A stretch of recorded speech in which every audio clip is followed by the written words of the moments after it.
This is the Radio Dog Podcast Network. Welcome to the Hometown Bluegrass Show with Kentucky boys Tim Batts and Josh Williams. Tim is a music promoter, radio host, and passionate bluegrasser, and Josh is a 20-time Bluegrass Guitar Player of the Year. This podcast is all about bluegrass music, where they swap stories, crack jokes, and pick on each other. Josh even plays a song or two in each episode. Plus, they sit down with bluegrass artists and insiders for interviews you won't hear anywhere else. It's music, it's laughs, it's all things bluegrass, right here on the Hometown Bluegrass Show. Now, here are your hosts, Tim Batts and Josh Williams. Thank you, Miss Cindy Balcom. How's everybody doing out there? This here's Tim Batts coming at you live from Western Kentucky. Hello, Tim Batts. And the great Josh Williams sitting here along with his trusty sidekick and son, Weldon Williams. Am I really just the sidekick? Yeah, that's all you are, man. Wow. Yeah. No, man, this is like, you're becoming like an old regular. This is like, what, like your fourth or fifth episode? Sixth episode Something you've been like on? that, yeah. I get my license, it'll be almost every episode. Oh, Lord Jesus, help We'll us. see about that. Oh, Lord. Well, we're glad you're here to episode 104 of the Hometown Bluegrass Show. We're trucking right along. Hope everybody's having a great summer and having a good time. We're doing nothing here in Western Kentucky but cutting grass. So That's about right. We did that today. yeah, so did I. So lots to do. So how you been, buddy? Had a good Not week? too bad. Yeah, it's been a pretty good week. It's been a busy week. Feeling better? Being under the weather? I'm feeling better. I still don't sound 100%, so I probably won't do a song this episode, but just trying to get my voice back, you know. Yeah, I hear you, man. That took a toll on you, man. It did, man. And the craziest thing is nobody else got sick in the band. Like, I was the only one, so I don't know. Nobody in your family either at home? Well, when I come home, Mom ended up catching it. Oh. And then the week after I had it and was finally feeling better, still sounding bad, Mom ended up with it. And, of course, the kids came, you know, that week. Yeah. And I think ultimately, we got it from Gus because he had some sniffles back a while back. Mm-hmm. And I may have just, you know, it may have just had a slow, what do you call that, an incubation period or whatever they call that for a cold or whatever to mm-hmm. take hold of you. But anyway, when Mom ended up coming down on it, Weldon and Whitley were at the house, and of course Weldon's got it now, and he's been here all week. Whitley is going to South Carolina with her stepsister and Mom and a whole bunch of folks going over there for a girls' getaway. But anyway, so Weldon's been here at the house with me, and he's been a little bit under the weather, but he's been feeling fine. He just other than snotty. I was staying up really late, not getting any sleep. So. You can hear it in his voice too. Yeah. know, so. Yep. That'll happen. Well, you luckily you're feeling a little better because you had a busy week playing music. Yeah. Yep. Had a couple of dates this week. Played the Opry Tuesday night with Rhonda. Played banjo. And then we also played last night, Wednesday night, for Music City Roots and another radio show there in Nashville, and played banjo with her on that as well. So, Yeah. But it was a good time, you know. I enjoyed it and got to see Ranger Doug from Riders in the Sky, and got to see my buddy Jim Lauderdale. And, Jim's the host of that, and Doug Green, Ranger Doug, is now doing the interviews and stuff with the artists, which is really cool. You know, it's cool to see what they're doing. I remember I played Music City Roots for the first time in like 2008. Tell me about that venue. I'm not real familiar with that. So it's been in different venues for, you know, it's been around a while. So, but Music City Roots is more of that's the name of the show. it's a show, yeah. Gotcha. They started out doing it at the Loveless Barn. Okay, I have been there. Yeah. And I think ultimately that was kind of part of why they built the barn, because that was like a regular show, but they were also, wanting to bring more performances and stuff into that area. And then they ended up moving from there to the factory in Franklin. and they did the show from there for a while. And I'm not really sure. I didn't realize they were even still doing it because, since I'm not living in Nashville, I'm not really hip on all the stuff that's going on. So, but they have now moved it to Harkin Hall, which is in Madison. And Southern Legacy played that venue a couple of Marches ago. So March of 25, we played it. Great venue, beautiful venue. And the acoustics in it are great, but it's just a very, very nice place to play. And right there in the heart of Madison, and right off of Madison Square Boulevard. Mm-hmm. And just a really pretty little place, man. But yeah, I love getting to play that venue, and when you do it, they have you sign the wall and stuff. So I've got 2 signatures on the wall in there. Oh, really? Now, so yeah, well, that is cool. Do they televise that or just record it or video? It is over the internet, but they do televise it. It's over the internet though. Gotcha. But it's also over. I don't remember what radio station it's on now. Oh, okay. When it started, it was on WSM, I believe, and then they ended up going to another station, an FM station, and then it's changed radio stations over the years. But yeah, I see they do have a YouTube channel. I see musiccityroots.com. Looks like they got a website and then Music City Roots. So.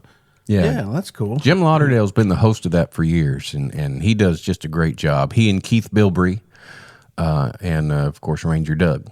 Gotcha. So, well, that's cool. Yeah, it was a good time. It was a lot of fun. So, was it Rhonda's y'all's regular band, or just? Well, it was. I was playing banjo, and Ben Helson was playing guitar. He plays lead guitar for Dierks Bentley. But he was in Rhonda's band prior to me coming back. Gotcha. So he's kind of like me. He just knows the stuff and is close by. And when he's available, he'll come play the Opry with her too. And right. That's why I've been playing banjo so much. Is because Ben's been coming and playing guitar. Gotcha. And it's funny because they always laugh about this. And bless his heart, He was in the band for 4 years, I think, before I ended up coming back to the band.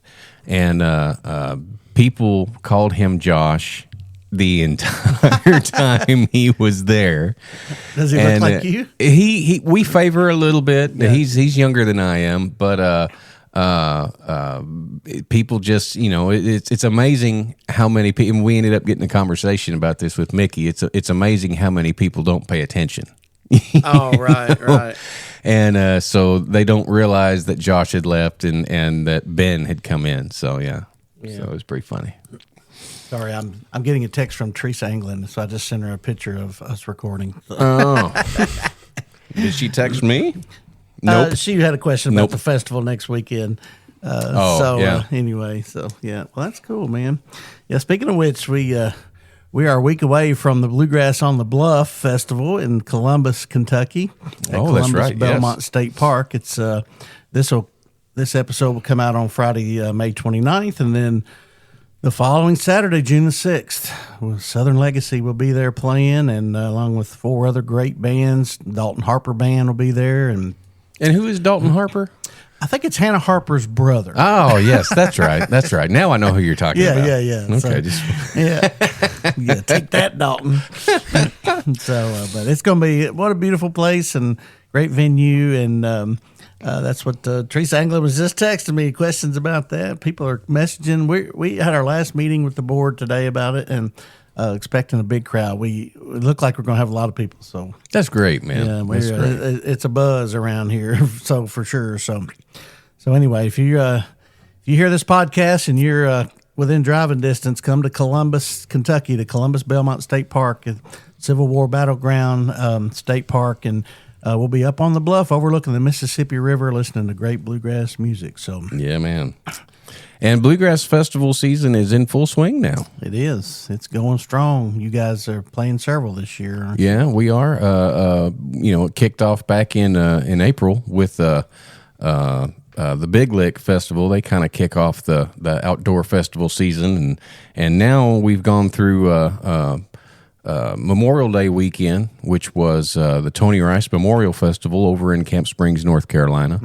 And I've heard that they had a great show over there, and love Cody Johnson and all that he does over there for that festival, and trying to bring in new stuff but still maintain what was there in the 60s, which was one of the biggest festivals of bluegrass that there was. I mean, Carlton Haney had his festival there, and if you were anybody in bluegrass, you were there. And that was back when festivals were very few and far in between. In fact, Carlton Haney is the one who is credited for inventing the Bluegrass Festival, if you will. Okay. And but anyway, this past weekend was also Delfest. What's his name again? Carlton Haney. Gotcha. What year was the first festival? The first festival, I think, was in 1966 or 7, maybe 8. But anyway, that was originally in Fincastle, Virginia. Gotcha. And then he ended up starting the one in Camp Springs, North Carolina. Gotcha. And that was a very big one. That's the festival that Tony Rice met Sam Bush at and joined the Bluegrass Alliance. Oh, really? And then another time when they performed there, it was the very last day of his playing with the Alliance and his very first day of playing banjo with J.D. Crowe. Well, I'll be darned. Yeah. There was a Time Life video was released called, I think, Bluegrass Country Soul or something like that. But anyway, it was a documentary about that festival. And yeah, very, very cool. If you haven't seen it, you need to. On YouTube? I think you can find it on YouTube. What's it called again? I think it's called Bluegrass Country Soul or something like that. Yeah. But great performances. I mean, it shows all the different bands, Bluegrass Alliance, that's what it's J.D. called. Crowe, the Osborne Brothers, Bill Monroe. They had a big banjo tribute to Earl Scruggs. And that's a really cool thing to see because they had all of the banjo players out on stage. I mean, you had Crowe, you had Bill Emerson, you had Don Stover, you had, you name it, they were there. Yeah. And Sonny Osborne brings out Earl Scruggs, and they all do Foggy Mountain Breakdown. And it's so funny because, of course, Earl comes out and everybody's on their feet and everybody's clapping. Everybody on stage is clapping. And Earl looks at Sonny and he says, can I say something? And Sonny says, nope.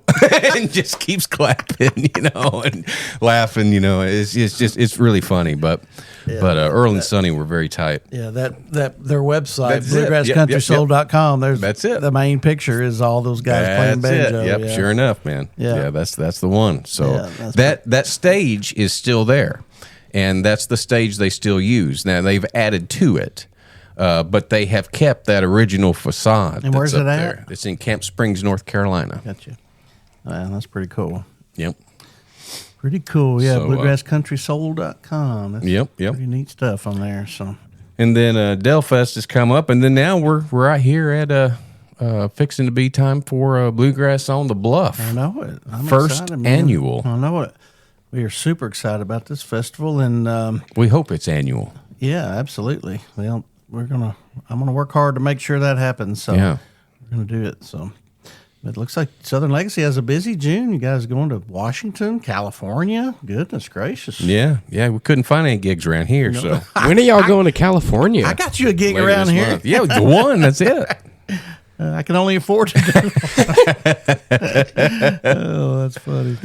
Well, that's great. Well, yeah, you can go to southernlegacyband.com and see all of their dates as well and check it out. So, yeah, if you get a chance, get out to a bluegrass festival this summer because bluegrass music is even better when it's live, and the bands love the support and love meeting all the fans. So. And bluegrass festivals are just fun, and they're family-oriented, and, Absolutely.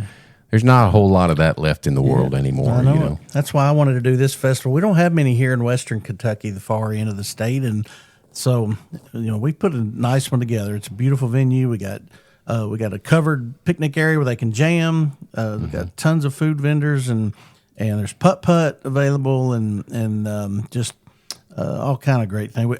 I've set up an area for. We got a bunch of instruments going to be set up for kids. Got a kids music area. We're going. I've got a bunch of volunteers that are going to sit there with the instruments, and any kid that wants to come over and play an instrument or touch it or look at it or just watch somebody else play it or whatever. We're going to have that opportunity there. So trying to get more kids involved in playing bluegrass music. And man, that's great. So we've worked hard to make this happen, and super excited about it. So, well, as we're recording this is Thursday. May 28th, and I want to say a very special happy birthday to Sir Flux himself, Jerry Douglas. Today is his 70th birthday. Flux is 70 today, huh? Sure is. My goodness. Sir Flux. So happy birthday, Jerry. We love you and appreciate you spending time with us here on the Hometown Bluegrass Show podcast, and I wish you many, many more. I know they're out busy right now with Allison. So yeah. Ron's out there, and they have Jacob Burleson, who is Jason Burleson's son, who is out there playing mandolin and guitar and doing some singing and stuff with them and doing a great job. So we're sure proud of him. Yeah, absolutely. I saw his picture on their socials. That's pretty cool. Yeah, man. Absolutely. Great gig. Best gig a youngin' could get, man. He's like 22 or something, or maybe not that old. I don't know, but he's a youngin', but he's a very, very good musician. Yeah. Well, speaking of good musicians, we're going to talk to Stephen Hudson here a little bit later in the show and talk about his new venture with Balsam Range and see what all he's got going on. That's another great opportunity for a young man there, and so. Also want to send out prayers and best wishes to somebody that's real well known in the bluegrass world, Hicks.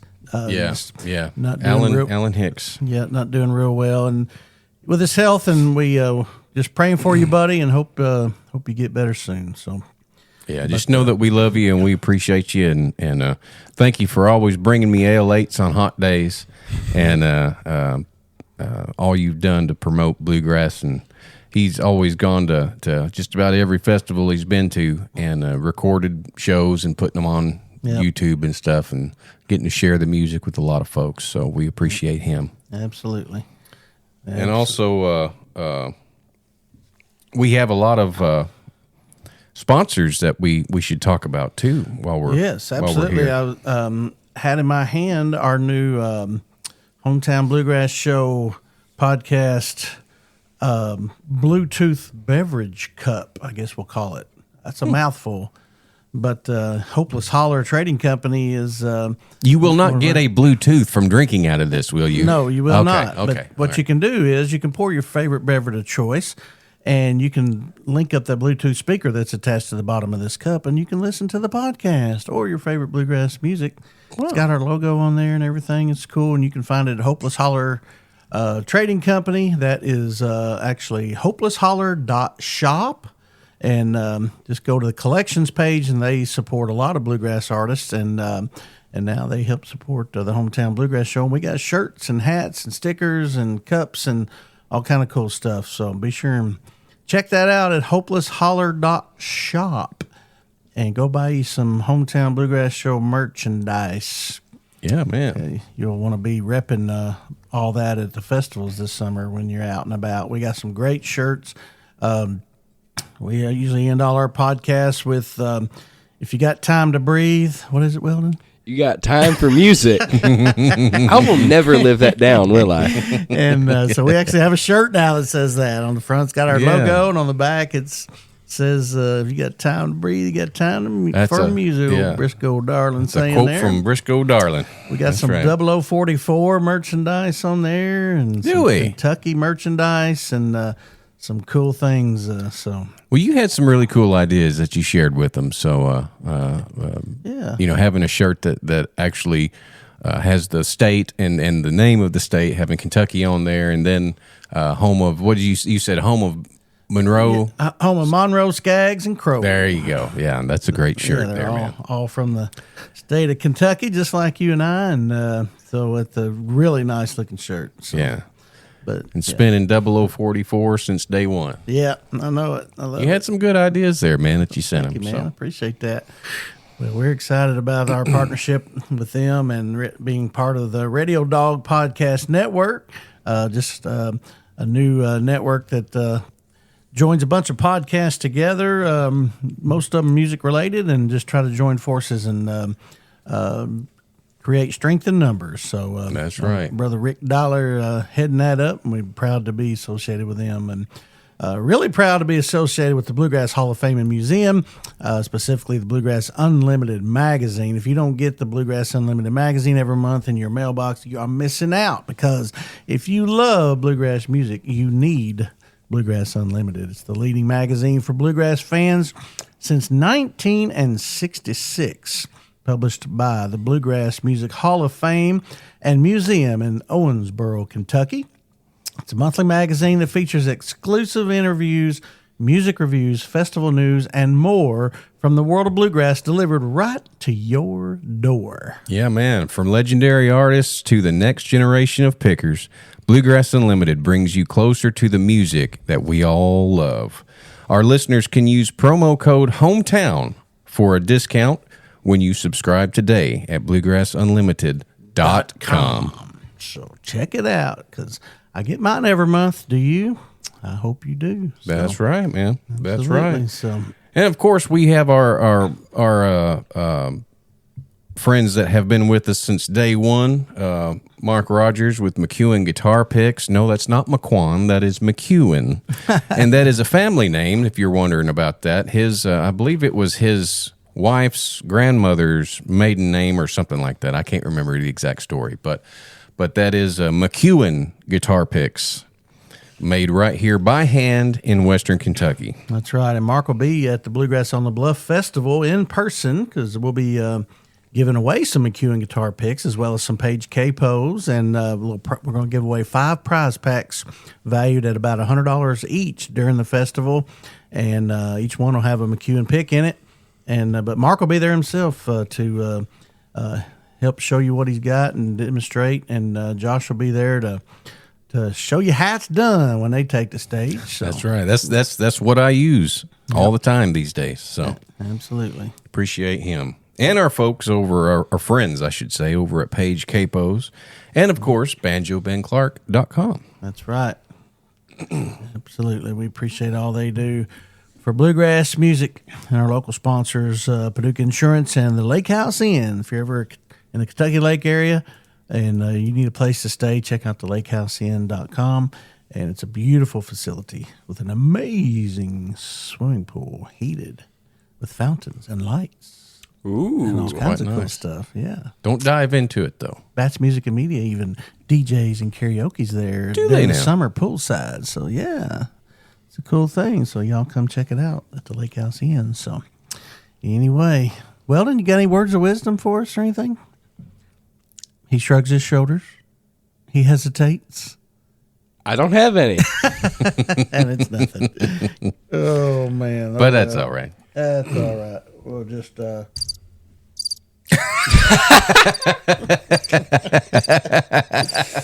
you go. How's that? Oh, that's great. Yeah. All right. Well, we'll take a break. When we come back, we're going to talk to Mr. Stephen Hudson, the newest member of Balsam Range. That's right. And see what he's up to. And we'll be right back right after this. Hey, this is Josh Williams for Page Capos. The Page Capo is lightweight, durable, and quickly attaches and allows you to change frets with ease. With controlled tension capabilities, Page Capo always stays in tune. But don't just take my word for it. Page Capos is also used by folks like Vince Gill, Ron Block, Tim O'Brien, Cody Kilby, Tommy Emmanuel, and James Taylor. So don't trust just any capo. Use what the pros use. Listen to the Hometown Bluegrass Show podcast for your chance to win a Page Capo on every episode. Do what I do and trust Page Capos. Order online at pagecapo.com. The Lake House Inn at Sled Creek has undergone complete renovation in 2023. Our outdoor space is unlike any other at Kentucky Lake. With 2 in-ground pools, 18 rooms, and 4 cabins, we're just a stone's throw away from Kentucky Dam. If you're looking to make memories with your family, this nostalgic inn is for you. Welcome to your lake house. where modern meets rustic and becomes home. Reserve online at lakehouseinn.com. Looking for expert insurance advice from a team that truly knows Western Kentucky? At Paducah Insurance Agency, we're more than just policies. We're your neighbors, helping you protect what matters most. With locations in Paducah and Benton, Kentucky, we offer home, auto, business, and life insurance with top carriers like Erie Insurance, all at competitive rates. Locally owned and committed to your peace of mind, Jared Morgan and his team are here to help. Call Paducah Insurance Agency today at 855-853-4763 or visit paducahinsurance.com. Paducah Insurance, coverage you can count on from people you trust. Howdy, friends. I'm Banjo Ben Clark, and you're listening to my good buddies, Tim Batts and Josh Williams, on the Hometown Bluegrass Show. You've tuned in because you like valuable conversation about the world's best music. And if you want more good stuff like that, come on over to my website, banjobenclark.com, where you can learn how to play and purchase anything you might need when it comes to bluegrass-related instruments and accessories. My Gold Pick members over there can access hundreds of lessons for banjo, guitar, and mandolin with all kinds of resources to help you move on down the road with your picking skills. And if you're looking to purchase something, the deals can't be beat at Banjo Ben's General Store. All there on the same website, banjobenclark.com. Now back to the show. All right, everybody, welcome back to the Hometown Bluegrass Show. I am your host, Tim Batts, along with my dearest friend in the whole entire universe, Josh Williams. Really? You mean that? The universe, yes. Wow. Absolutely. Yes. Thanks, man. No problem. I kind of like you, too. Yeah, I appreciate that. So we are here.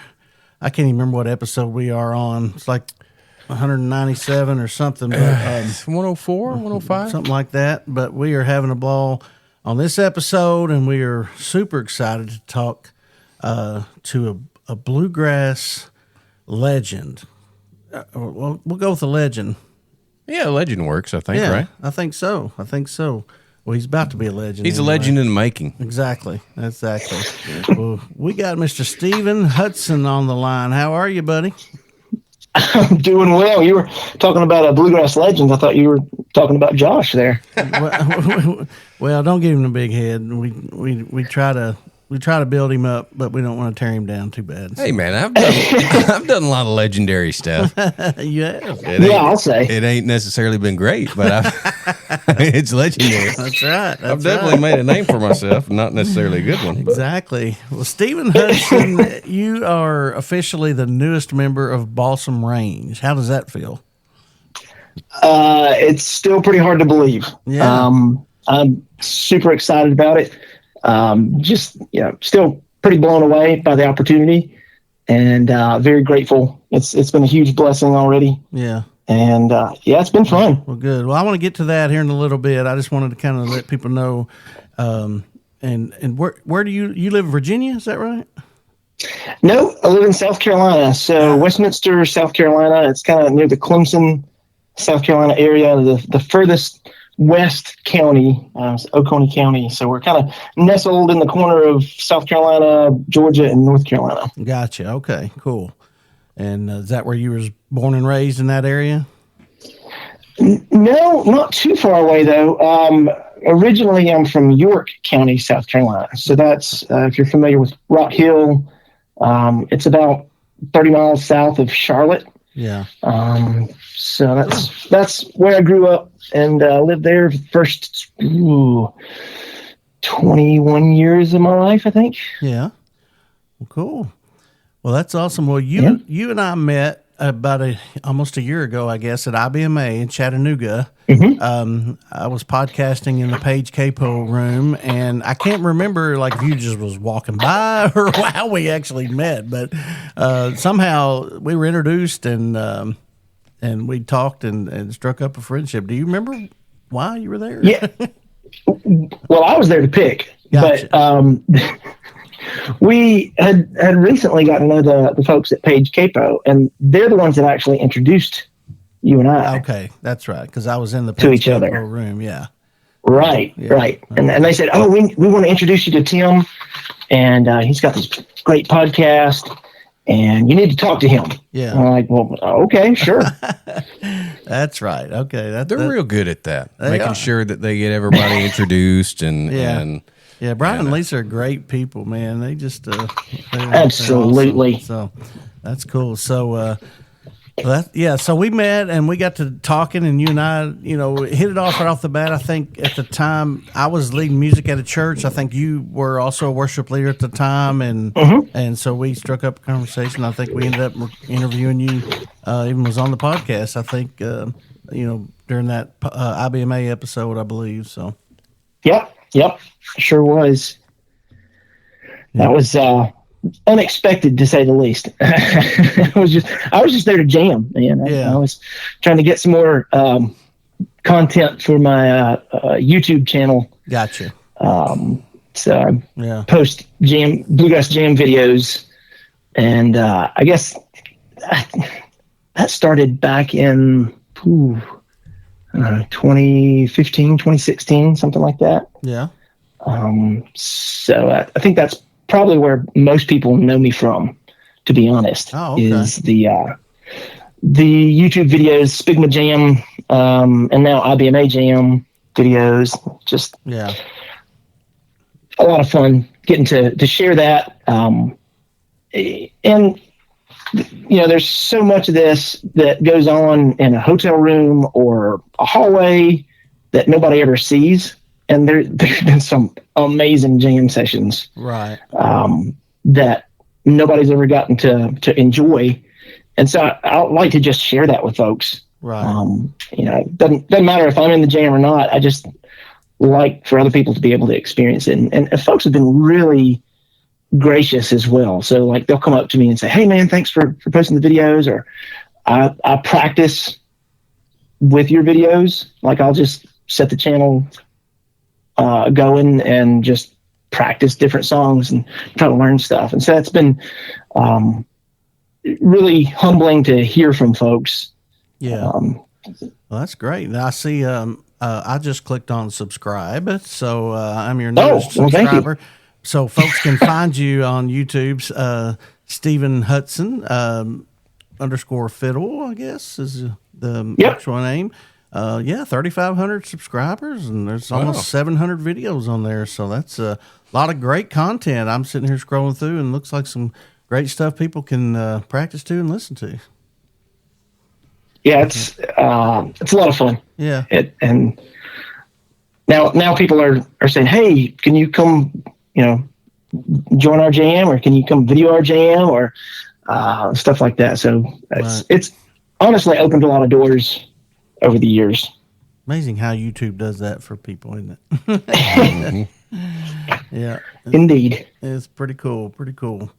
So did you grow up in a musical family, or when did you get into bluegrass music? So, I did grow up in a musical family. My dad played guitar and sang. He was a great bass baritone singer. He played kind of the old country style. He played acoustic and electric. And then Mom was a great singer as well, and she played piano and auto harp as well. So, wow.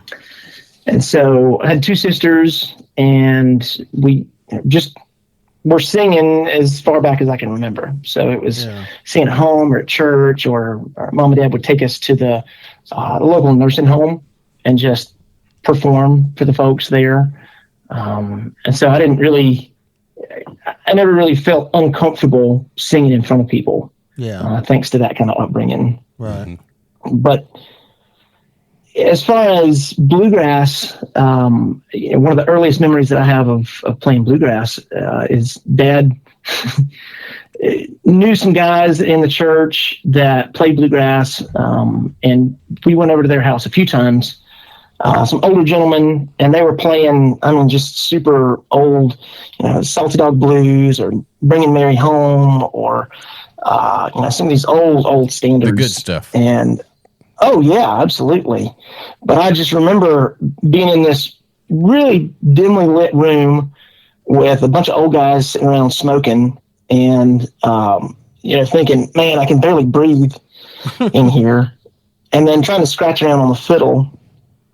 Because I started off, I didn't have any lessons. I just kind of had to pick up what I could on fiddle. And Dad could sort of pick the notes out by ear. My grandma played a little bit, and actually the first person that I ever saw play fiddle was my great grandfather. It was my dad's mother's dad, and he was probably already in his upper 80s at that point. But it was cool to get to see him play the fiddle, and that really got me interested when I was about 6 or 7. And so I got my grandma's fiddle and started practicing with that. It was not the greatest instrument in the world. It actually had these mechanical tuners. They were almost like machine head tuners that had been plated onto the side of the peg box. Yep. And so you tune it like a guitar. Mm-hmm. I've seen several like that before in my day. So yeah. Okay, so it wasn't that unique, but I've never seen anything like that. Yeah, it wasn't. It's not exactly the best idea. I don't think it's caught on in the fiddle community, but a lot of people did do it because of them pesky fiddle tuners are hard to get to stay in the right spot. So that was kind of that was kind of the some older days ways of figuring out how to be able to tune it and make it a lot easier for people. But yeah, my uncle. I grew up similar to that. My uncle, my dad's older brother, Reg, was a fiddle player, and I ran across some fiddles that had those on there. Of course, he didn't leave them on there. He ended up taking them off and putting some pegs back in them. But yeah, I've seen several like that before. So that instrument I played up until I was a teenager, because I didn't know that I needed a better instrument and didn't really have a need. I kind of came at more contemporary bluegrass sort of backwards. I didn't really learn a lot of the old fiddle tunes. Most of what I played was stuff for church, hymns, some old country stuff. So Ray Price, Charlie Pride, Johnny Cash, that was what Dad listened to mostly growing up. I didn't have, I would say, the first what I would call contemporary bluegrass album I had was Seldom Sing Live at the Cellar Door. Ooh, good one. Yeah, it was a great one. And then I ended up getting, I think it was Lonesome River Band, Finding the Way, that album was kind of the next one that I got. But I was already in college by the time that I got into like more progressive bluegrass stuff. So really 18, 19, 20 years old before I really started to lean in on the fiddle and learn some of the more contemporary artists. And I think maybe attended 2 bluegrass festivals by the time I was 20. So I was really kind of behind the 8 ball when it came to learn the more progressive bluegrass and even some of the old standards. A lot of the old standards I just wasn't exposed to. And so whenever I was in college, I went to Winthrop for the first 2 years and then transferred to Clemson. And it's kind of interesting story.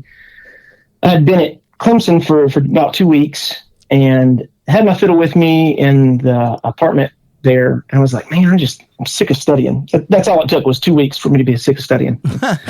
Wouldn't have took me that long. He's a true musician at heart. You can hear. Exactly. So I was like, man, I'm gonna go out here and just go on campus and play my fiddle. I'll just find somewhere to set up and just play a little bit, and people look at me weird. Oh well, I'm kind of used to that by this point anyway.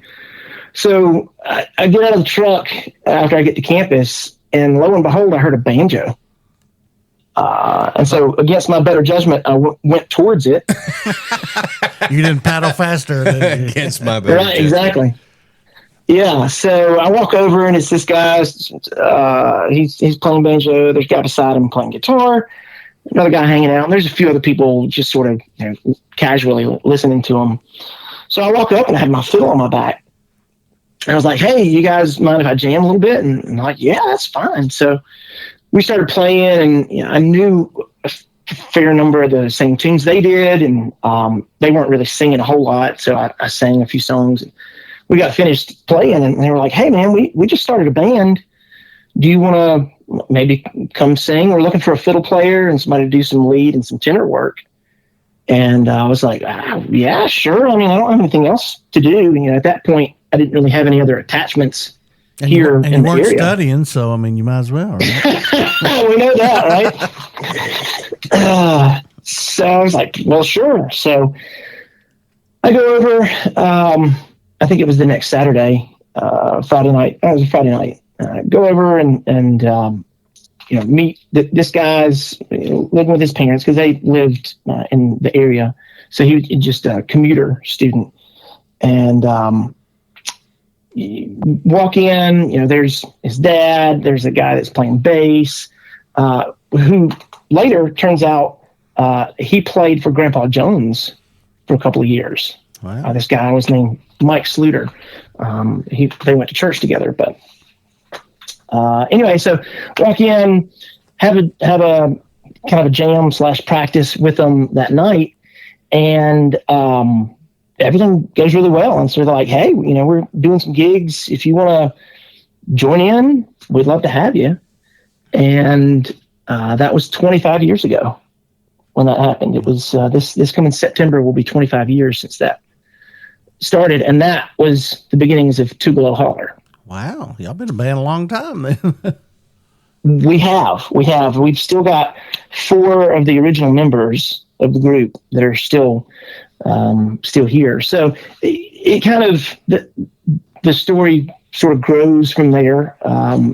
It was that night when I was there to practice. I found this out later, but this banjo player has a sister, and their mom called her up. She was on a date with another guy.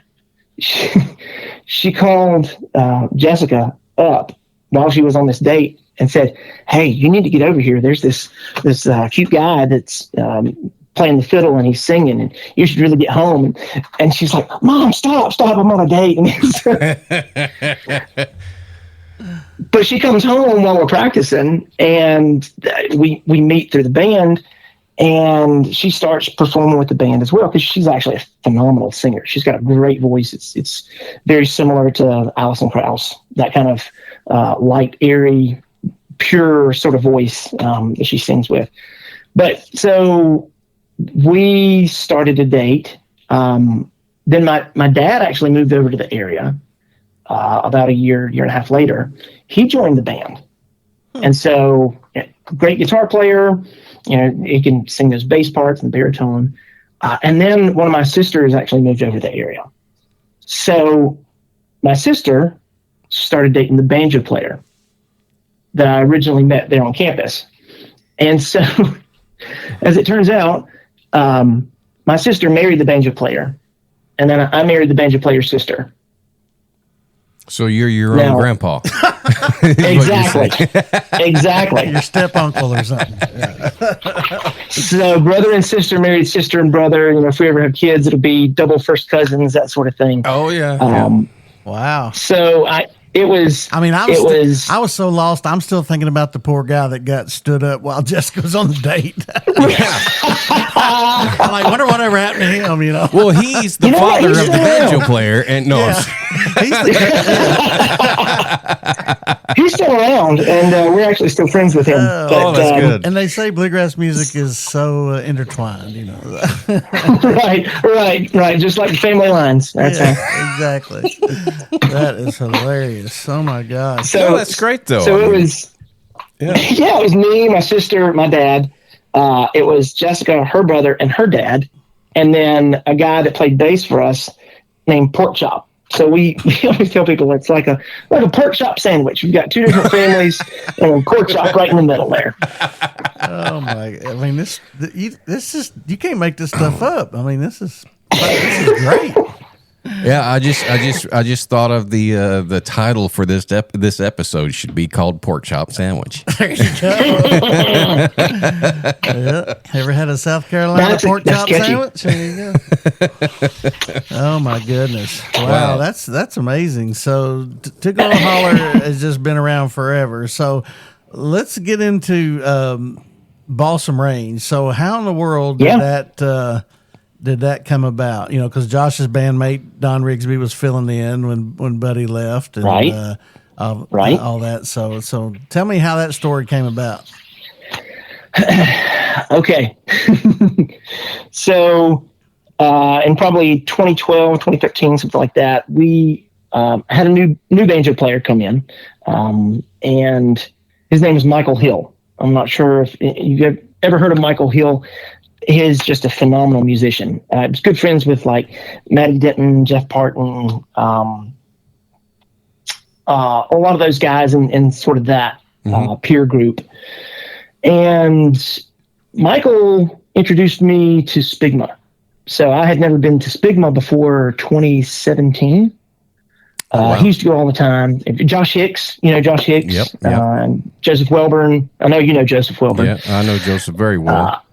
Josh is a great banjo player too. Josh Hicks is a phenomenal banjo player. Otherworldly. Oh yeah. Just so incredible. But anyway, so Michael kind of encouraged me to come to Spigma. And at that point, I started he introduced me to a lot of really, really good pickers. One of those pickers was Tony Watt. Yeah.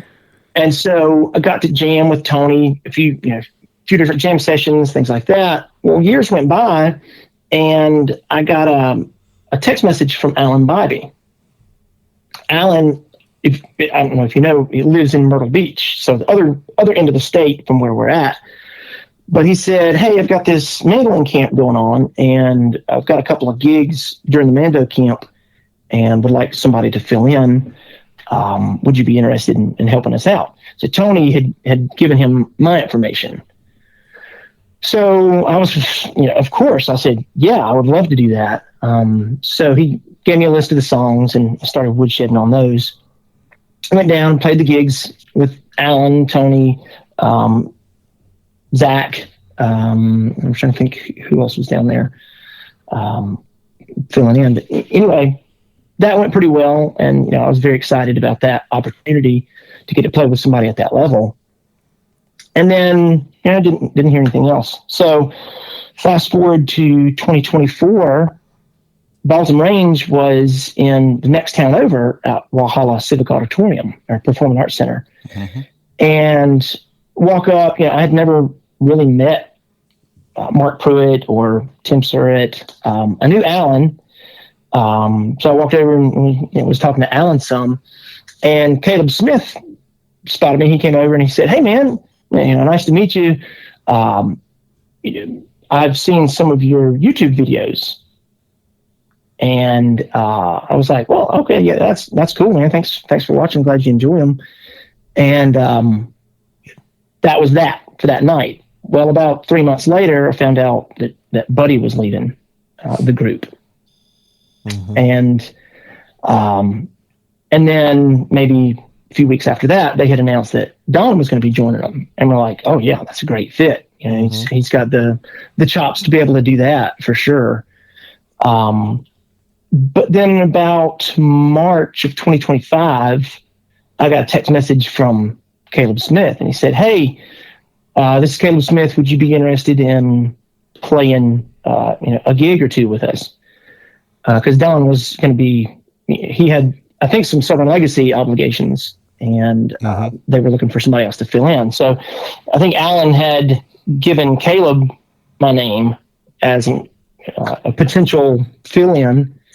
And of course, I said, "Yeah." Well, actually, the first thing I said, I asked him, I said, "You mean with Balsam Range?" He was like, "Yeah." I thought maybe they were having a jam session or something like that. And I was like, I just wanted to make sure. So that was in March, and then in May at the Camp Springs Festival, Memorial Day, was the first time I got to play with them and fill in. And so I filled in a couple more times. There was actually one of the times it was really fun. We played in Elizabethton, Tennessee, and Alan had a Grasstown gig.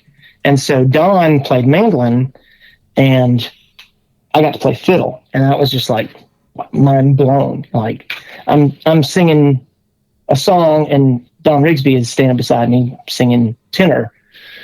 And that's just incredible for me. It's just this amateur musician. I can promise you that never gets old. So Just stand beside him all the time. Yeah, that never gets old. I believe it. It was just such a surreal experience. And I mean, honestly, to be on the stage with any of these guys, Mark, Grammy winner, and on 5 of Skaggs' albums, and Tim with his history in the Kingsmen, and Caleb with his performance. And we had followed Caleb for probably 23 or 24 years from the time when he was in Harvest, before Balsam Range. And so we actually got a lot of our material for gospel stuff from Harvest. So we've been listening to him forever. And then you got Alan Bobby, of course, 11-time mandolin player of the year. And, I have to stand beside him and try to ignore what he's doing, because if I listen too closely, I'll forget what I'm supposed to be doing.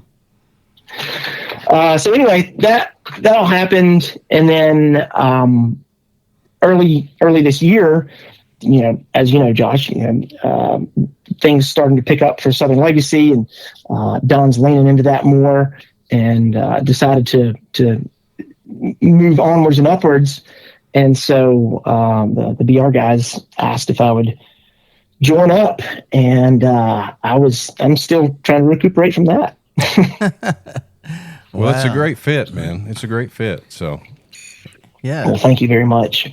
It really is. I mean, I've been a Balsam Range fan since the beginning. I mean, since the Marching Home, Last Train to Kitty Hawk days. I mean, just I eat up. Saw them every chance I got, and became friends with a lot of them, and just just eat up their music. And I know a lot of people probably agree with me, but there's probably not, in my opinion, hardly a better voice in bluegrass music than Buddy Melton was, and so that's just amazing. So yeah, man, kudos to you. I mean, what an honor, and I'm just excited for you in this opportunity. I think it's just fabulous. So. Yeah, man, congrats for sure on the great gig. So yeah. Man, I appreciate that a lot. They're definitely very big shoes, 2 sets of big shoes to fill now. Yeah. And Buddy Buddy's Melton voice to Don Rigsby, and then right. You got to step up and do it, buddy. Yeah, and then people say who? Stephen who? That's funny. But Buddy's voice is so iconic as well. It's just very unique, and nobody else approaches songs like he does, and so that's been something that I really had to work a lot at. I'm not ever going to sound just like Buddy Melton, but I told the guys when I joined up, I was like, I want to make the songs feel familiar to people when they hear Balsam Range perform these classic tunes that everybody knows and loves. My goal has been to make the band feel comfortable performing those, and to make the fans feel like they're at home. Yeah.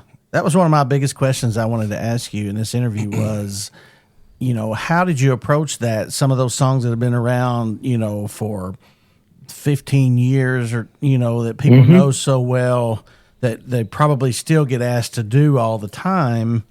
How did you approach that, and how did they accept, and how's that coming together? Well, they've been great to give me information about, like, here's set lists, start with these. That was really, really helpful. I put a YouTube playlist together, and I think in the first 3 months of practicing with that playlist. It had like over 1,000 plays, where I had gone just listen to it over and over and over and over again, and just try to get all the little inflections and the fiddle breaks and get those down pat. So, just trying to make it sound as similar as possible. There's going to be some things where I can't play it just like Buddy did. I can't sing it just like he did. But it'll hopefully be close, hopefully be familiar. Yeah. That's a tough position to be in, because you do want that familiarity to the songs and stuff, but at the same time, you can only be you. You know? Yeah. Mm-hmm. And you have to be able to make the new songs yours.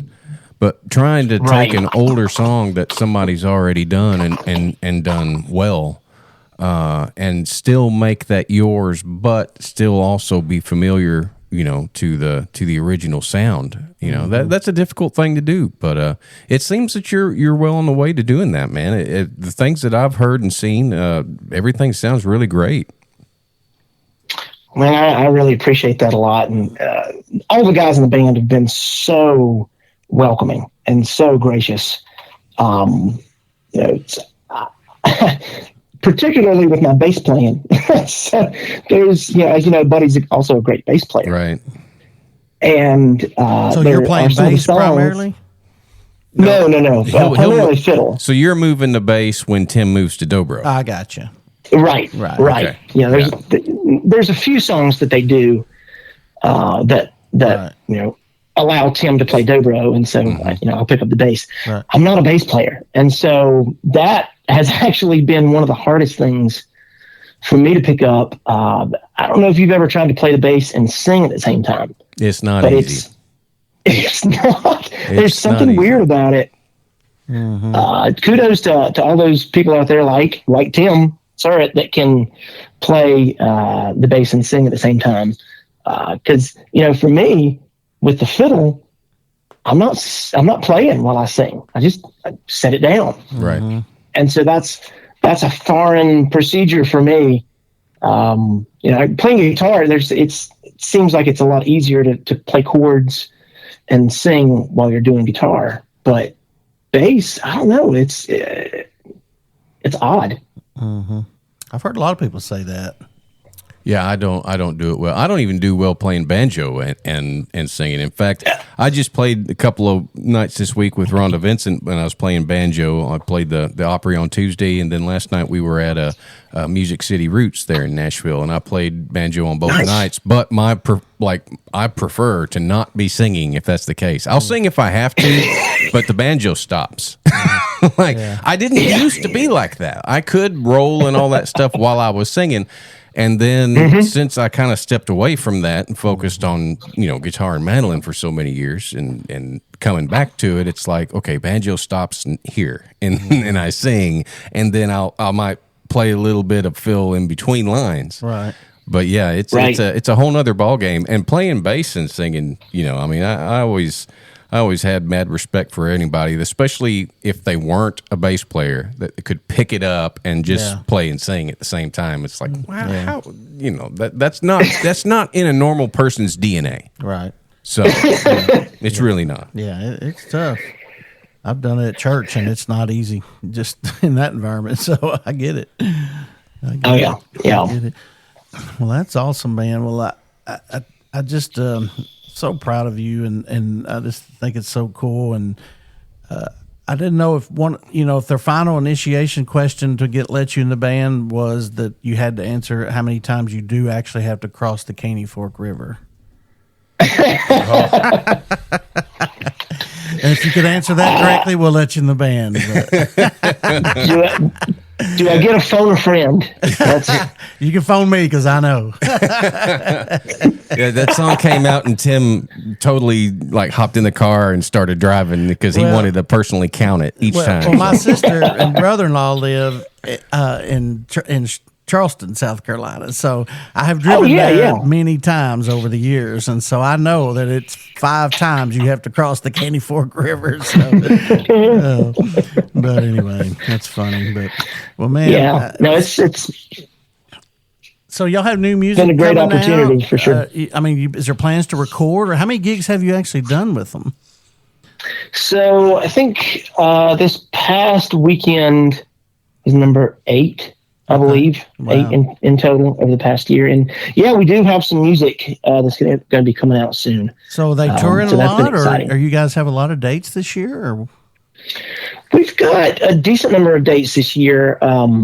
I think there's probably another 10 or 13 events this year. So it's not a really heavy schedule, but honestly, it works well for me. That was one of the considerations whenever Jessica and I were looking at this opportunity was like, can I do this with my job?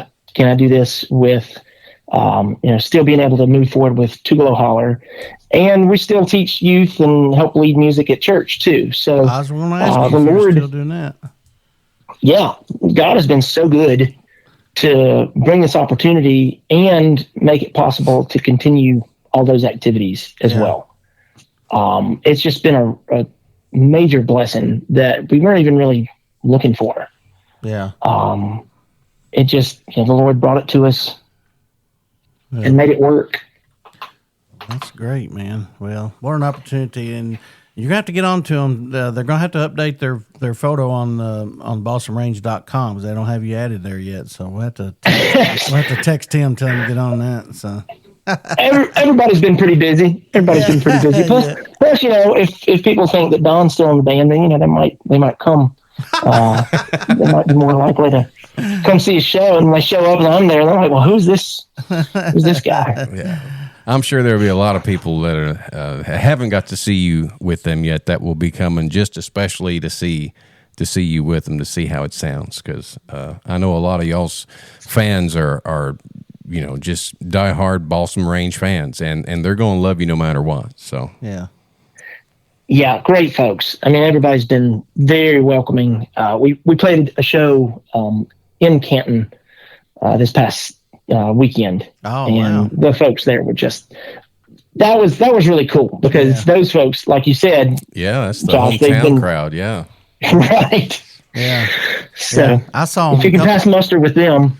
I saw them a couple years ago and 2 years in a row there at Maggie Valley, the Smoky Mountain Bluegrass Festival. So that's kind of right there in their backyard too, and so it's really neat to see them playing right there close to home. So that's awesome.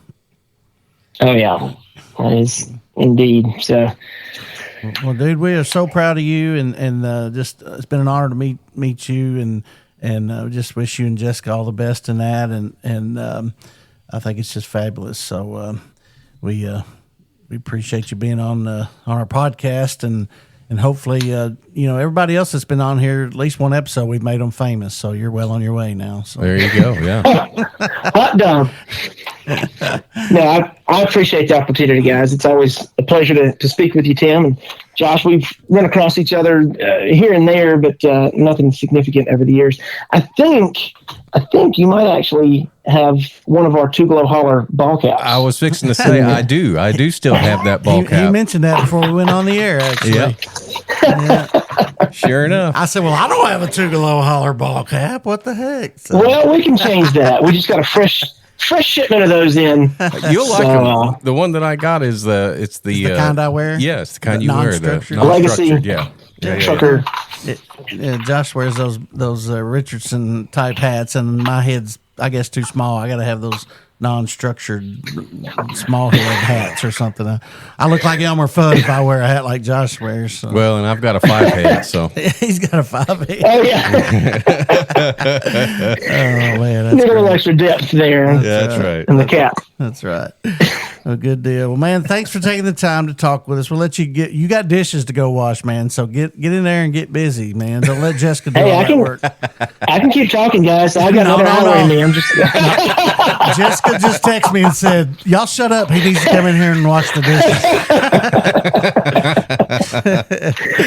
I appreciate it, fellas. It's good chatting with you. Yeah, and look forward to another time. Hey, good luck. Knock them dead, buddy. Yeah, God bless you, brother, and best of luck in your new endeavors there. It's going to be great. Much appreciated. All right. Take care, guys. All right. Bye-bye. Bye. Oh, that's so cool, man. What a great guy. He Fine young man. We hit it off right off the bat. I knew, it's one of them people, when you first start talking to him and go, well, that's just a great guy, Yeah, and, And we had a lot in common and just hit it off. And it's funny when Lisa just threw us together, basically. Hey, Stephen, this is Tim. Tim, this is Stephen. You never know what Talk amongst yourselves. Right, exactly. Sometimes it's kind of awkward, but anyway, it's kind of cool. So, but anyway, well, it's been a great episode, a great show. I love doing this with you, man. Yeah, me too, dude. This is good. So much fun, and thank for Cat Daddy Weldon for joining us on this episode. Well, you're mighty welcome. So glad he is here. We'll give him a chance to redeem himself, Josh, as we close out here. So, yeah, definitely. so, Thanks to all of our sponsors, too. That's right. Absolutely. We appreciate all that you guys do to keep bluegrass music alive. So we'll see you next time. Remember, if you got time to breathe, You got time for music. oh, he did it. That's going to do it for this episode of the Hometown Bluegrass Show. Thanks for spending some time with your hosts, Tim Batts and Josh Williams. We hope you learned a little and laughed a lot. Don't forget to subscribe so you never miss an episode from the heart of bluegrass. Until next time, keep picking, keep grinning. Tim and Josh look forward to seeing you down the road.